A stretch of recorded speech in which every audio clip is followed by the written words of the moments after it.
Oh,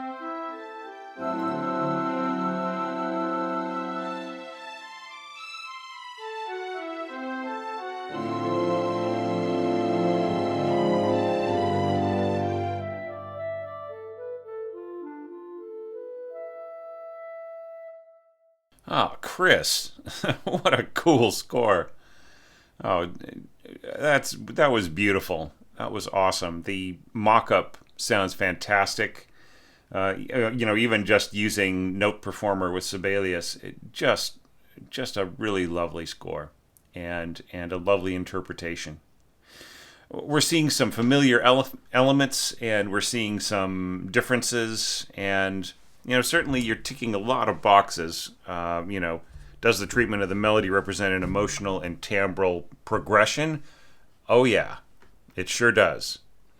You avoid static, like the feeling of being static, even all the more so by kind of jumping the gun a little bit, adding some figuration in the harp, which, people could possibly take issue with that and say, well, it's too much motion, right? The concern about pitch weight being in the upper middle register of the piano is of course immediately addressed by all of these other elements, the left hand of the harp, and then at this lower pizzicato, and so on and so forth. And middle voice clarity, I would say that you have achieved that. And then going on, the expansion of scope on the next page. It actually is a kind of a similar approach to the previous one, but it's effective for all of that, and you're accomplishing different things with it. And then going on into section B, you are also continuing to progress the texture in different ways, coming up with different strategies and so on and so forth.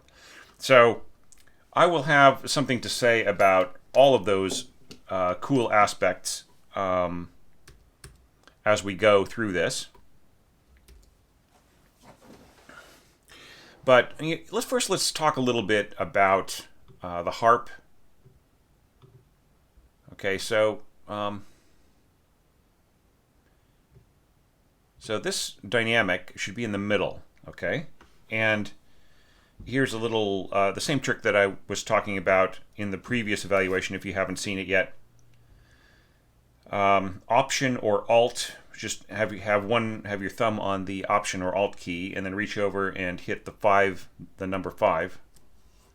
And then you have got a dynamic that applies to all of your scoring. Now, in your mock-up, you've got your hidden this hidden hairpin, and that's all good. And then, did you intend to just suddenly drop down to, say, you do have a diminuendo here, but since you have marked these, let's turn those into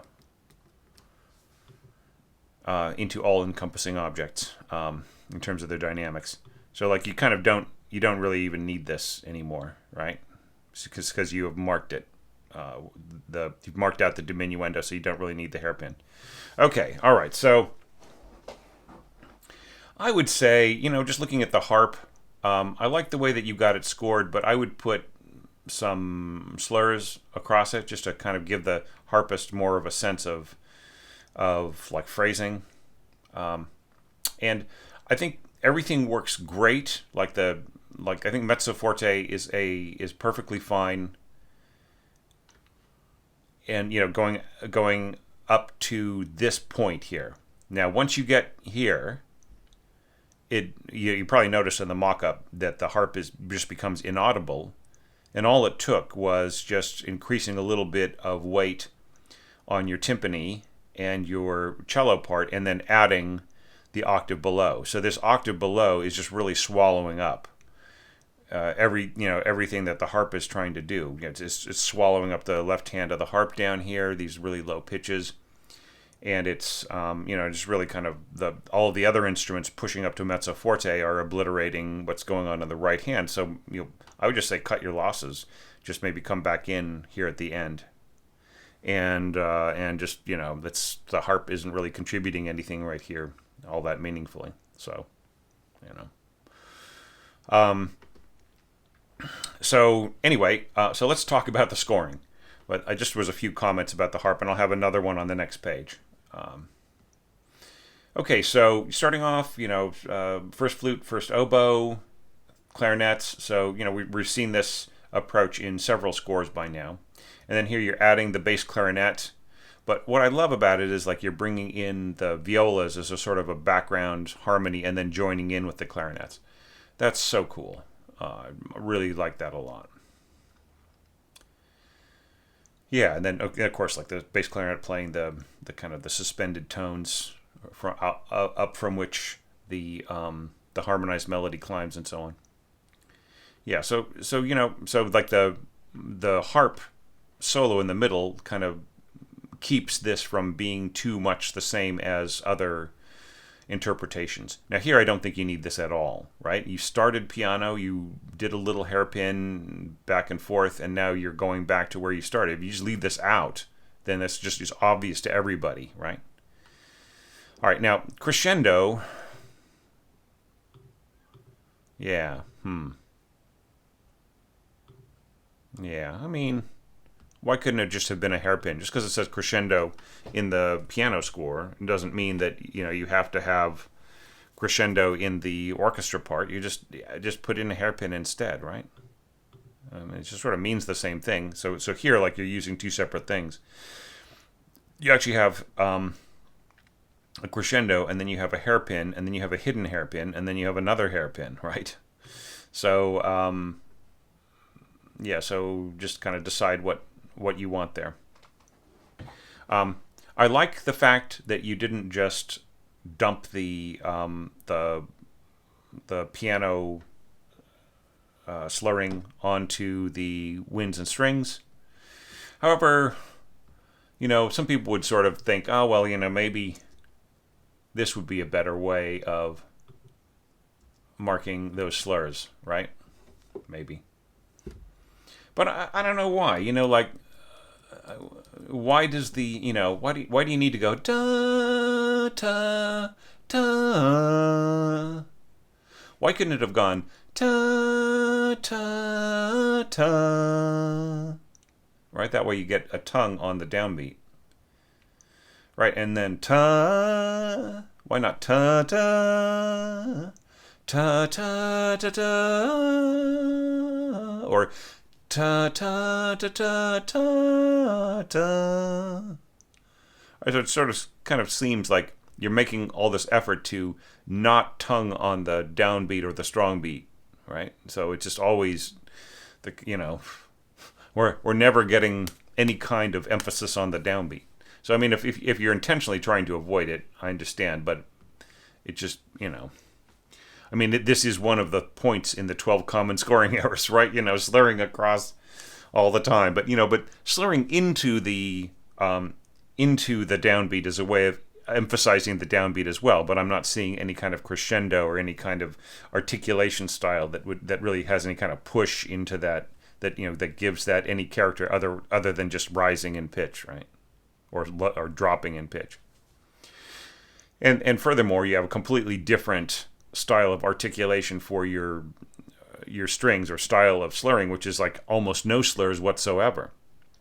So why couldn't the winds and the strings match? Why couldn't there be more slurring in the strings, right? Why couldn't there be like a slur on this right here, and then a matching one on the clarinet? See, the problem, the way that you've got it scored right now, like everybody is sort of articulating at the different times in both different parts, and so there's no unity, right? It's just, and it just kind of, it'll have a very kind of, to people who are listening for it, it will feel sort of patchwork, right? It's kind of patched together. And then, of course, like this stuff in here, why are there no slurs in this? Why is it all ta, ta, ta, ta, ta, ta, ta? Right? Why can't it just be nice and smooth? Ta, ta, and then maybe play this one again, and then ta.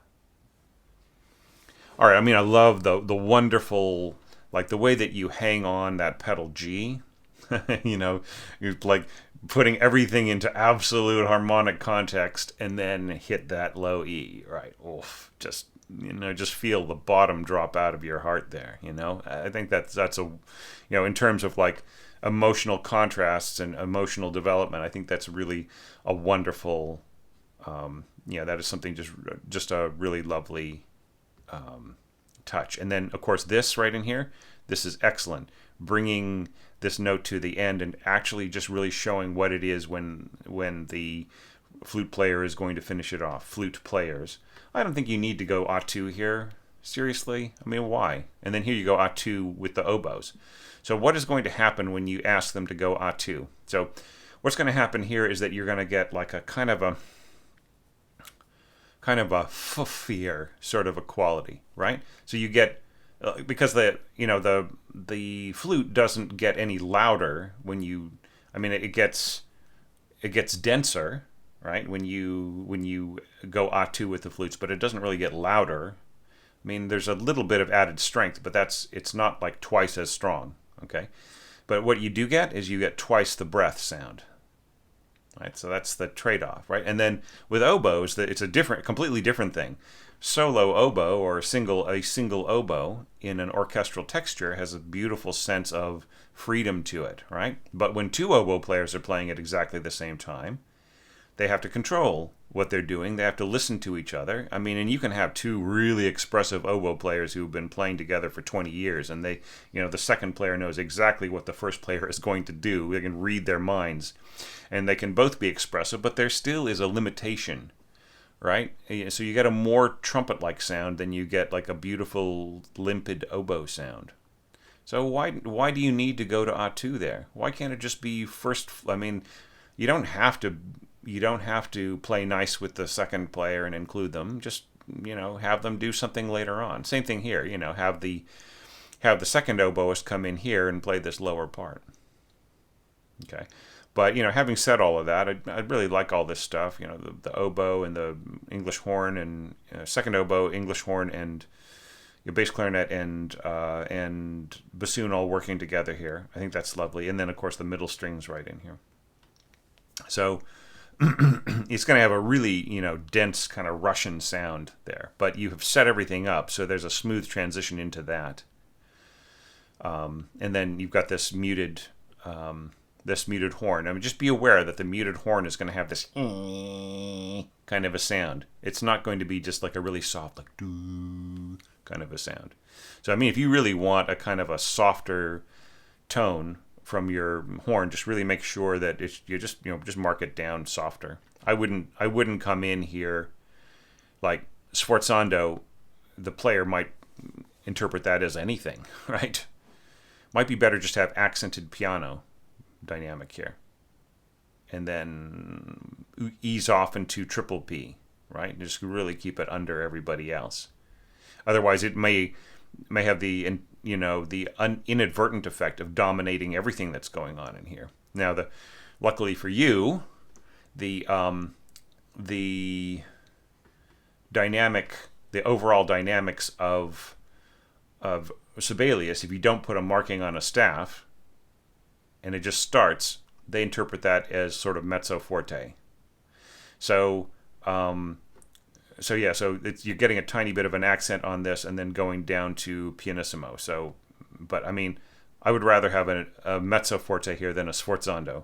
I'd rather have like an accent on a mezzo piano or an accent on a piano against this dynamic, and then getting very soft. You can leave it pianissimo, or you can go down even a little bit more. Okay, but like really well done first page. Really love this. All right, now going onwards. So once again, change that to light blue. Okay, so this all works great. Now I feel that this is sort of like, phrases interruptus, right? Why does the harp need to go do dee, rest do dee, do dee? See, this connects, right? This do de cor do de cure da da, right? So there's like a sense of continuity, but like this right in here kind of feels.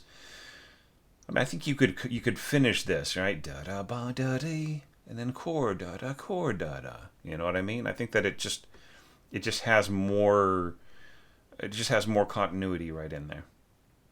Now, now here, like obviously you have used the harp glissando thing, but you have not edited your cotton picking glissando lines, my friend. So yeah. Ta-da! Right, so watch out for things like that. It's actually, I sense that you did a lot of proofreading. Okay, so I'm not picking on you about that. I think this is really cool. You can, of course, you can barely hear it, right? But that really just has to do with the horns more than anything else, and with the push here and the timpani. So timpani and horns.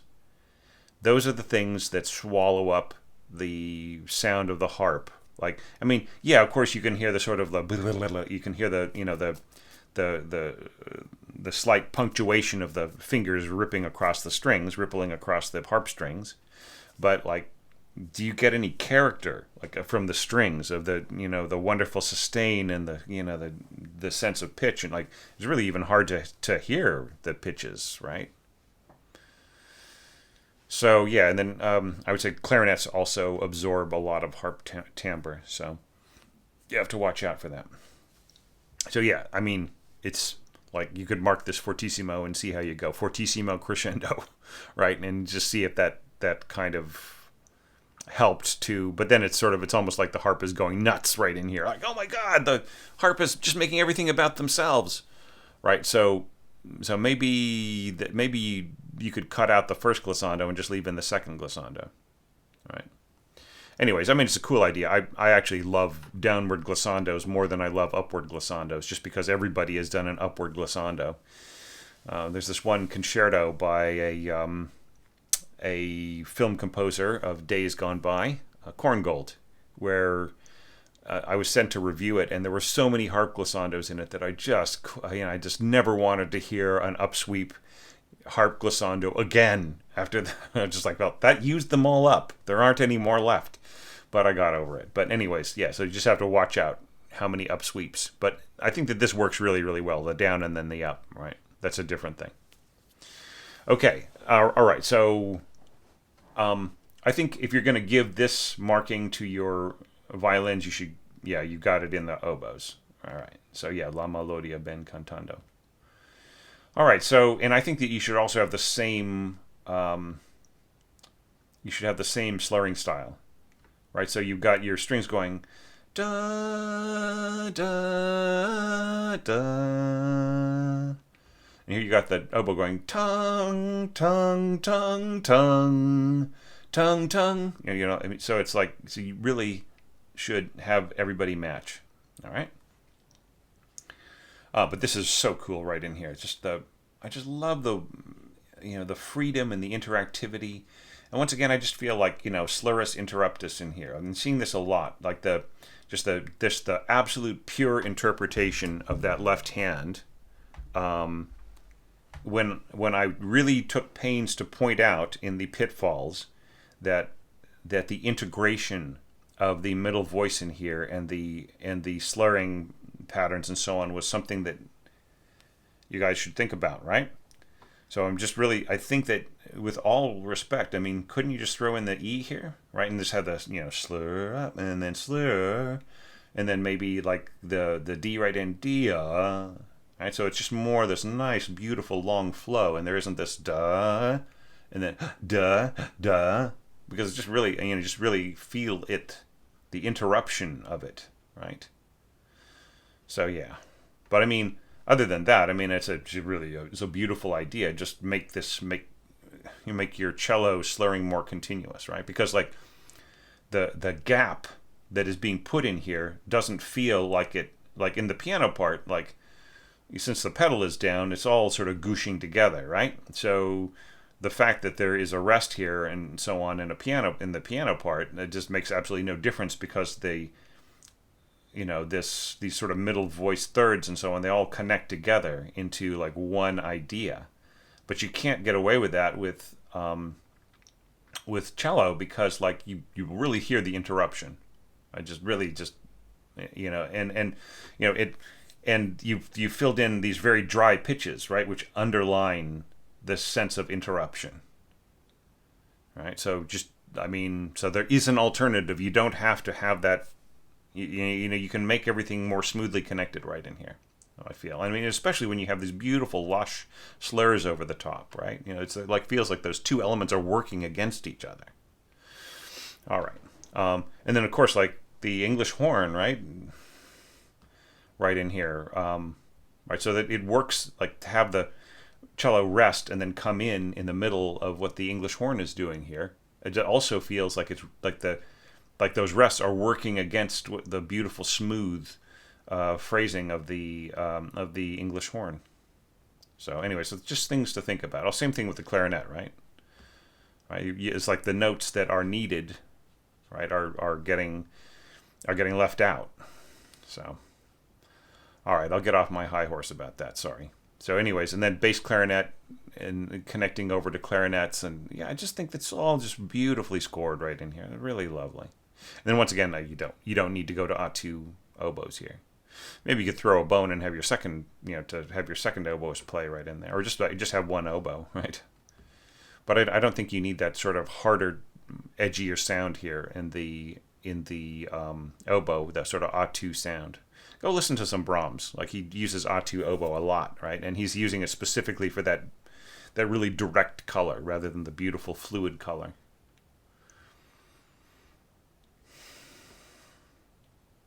Yeah.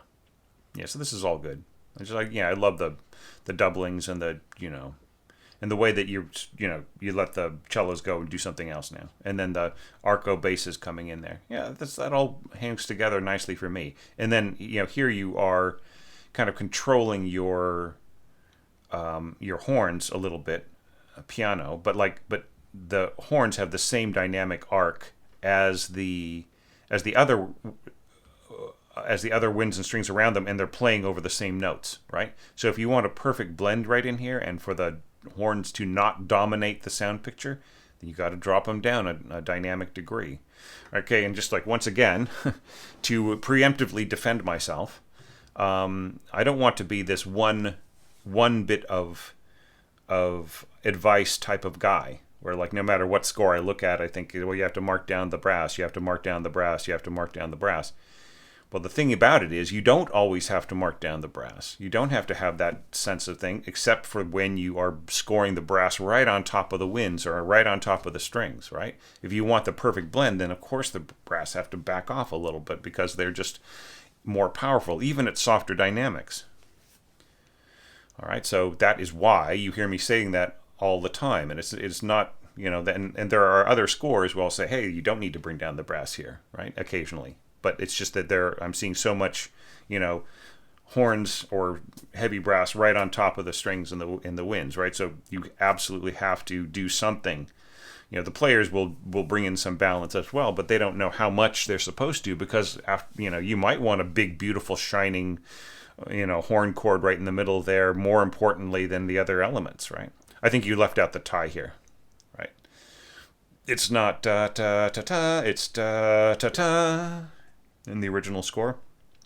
All right, you might want to fix that if you're getting this ready to be played by your local orchestra or somebody which I'd say wouldn't be a bad idea. Okay, yeah. Okay. Yeah, But otherwise, I'm liking what I'm seeing here. All right. So here we're getting to the last page here. So, some of the same strategies as before going into B, okay, with the English horn on top and the harmonization of the strings around it and everything else. And then, like, I love this, like handing off, you have this lovely handoff to the, just to the winds as the strings do their thing under here. So the problem that you have here possibly is that the winds are really overpowered compared to what the strings are doing, right? And you can hear it on the mock-up too. It's like this really doesn't make a big contribution to what's going on here in the texture, as big as you would think that it would, being more of an important part that is looking forward to these, these beautiful upwardly wandering lines. So So I just say watch out for the balance right in here. It's a little imperfect. All right, so then we get to here, and like even like the radiance, like the harp is playing over pretty much the same pitches as everybody else, but you don't have a roll, and even though you've marked it up to mezzo forte, the radiance of the other instruments is basically just really just swallowing it up, right? So I think you need a roll, and you should roll across the entire, just roll from bottom to top, and just mark it as like a dotted whole note, and just let it sort of hang in the air. And then the same thing here, just have one big roll from bottom to top. Yeah, okay, and then we're climbing, and it's an interesting way of trading off, or of dovetailing. You're dovetailing off of, so like the viola note is playing this at the same time as the upper divisi, right? The upper divisi cellos, and then taking off from there, and then this C right here is being taken over by the violins, and so on. But I mean, to a certain extent, I think that it stops working when you get to this G. This G should just be an eighth note, because unless you intend the G pitch to continue on as its own thing, you really do want a handoff, not a handoff. You want a seamless dovetailing here, right? And this is not seamless, right? It's seamless if they're both the same length, right? Same thing here. Right, and then also you have this sort of swell, like, mezzo piano. So this note is mezzo piano, but this note is piano, right? So I think it would be better just to leave it alone and just don't have anything swelling there, and just have an eighth note and then trading off to there, and then here's your swelling. Here's your nuance right in the middle. Okay, yeah, and this is very, very cool. And the horn below. All right, so like the horn is going to also eat away at the harp, so you could just leave the harp for mezzo forte. Okay, and this is all very nice right in here. I will say one thing. Speaking of abrupt transitions, this just really feels abrupt. You have this clarinet, right? So it just doesn't feel. It doesn't feel like it connects. It feels like an abrupt. It's sort of like it's like closing one door and opening another door, right? Rather than walking through a door. So I'm just wondering if there's some way that you could make these flow one into the other a little bit better. Maybe you could do that by actually handing off by dovetailing into this pitch right here, this sounding E, right? Or having the clarinet start a little early, doubling these pitches, and then having the strings die out under it as the clarinet goes forwards. There's a bunch of different ways of handling it, but yeah. I would say, and the other thing too is that this is so richly orchestrated, even softly, using such soft, subtle dynamics and everything else.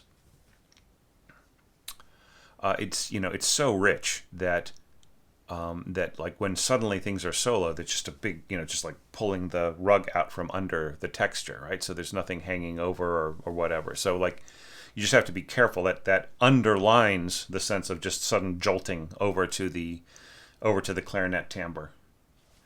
One other thing I would say is if you're going to have an A playing, here and then A flat and so on and then G, I don't think you need these in the cellos, right? I think it's just a kind of a distraction, right? Because these are the same pitches, right? So just have the double basses cover that, and then you just get just have some more freedom and not having to worry about about splitting up the cellos into two separate voices on one pitch, right? Or into two different groups of cellos. Anyway.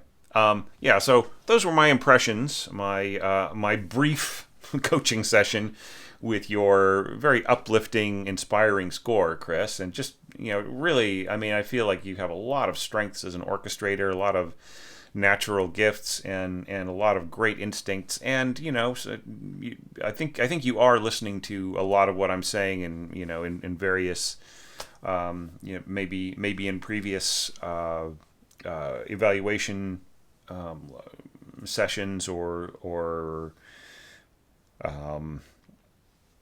orchestration challenges and other materials and so on and so forth. I mean, I really sense that that some of that may be in the score, or maybe that's just like your own sense of craft agrees with mine in a lot of places, right?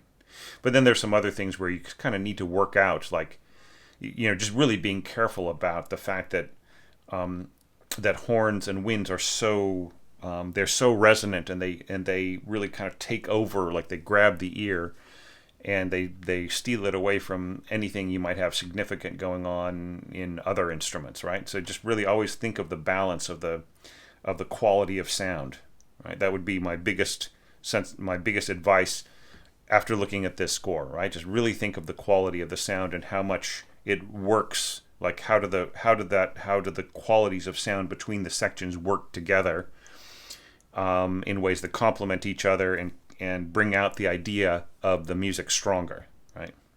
So anyways, thanks so much to you, Chris, for the work that you put into this score, and for supporting on Patreon, and for being part of this orchestration challenge, a very meaningful one for me and for a lot of other orchestrators and members of the community out there. And speaking of which, community, you're out there listening, I know you are. Give Chris some useful feedback below. Really, really appreciate it. And keep the conversation going, keep it strong. There had to be a little interruption while I caught up with the, just basically banishing beyond all doubt all issue of upload speeds interfering with the regular release of these videos and keeping the energy going amongst the community, right? So we're going to have to pick this back up, right, when I come back after that week, which will already have happened by the time you listen to this. So it really means a lot to me if we can get back to where we were before, okay? And so thanks, everybody. Thanks, all participants. Thanks, all viewers. And, everybody involved in this. It really means a lot to me. This has been such a great challenge so far, just getting started for the first couple of weeks. And I really appreciate all of the comments and enthusiasm and just really great support that everybody's been showing. So with that, on to the dotted semi-brev evaluations. I just cannot wait to show you some of those scores. See you soon.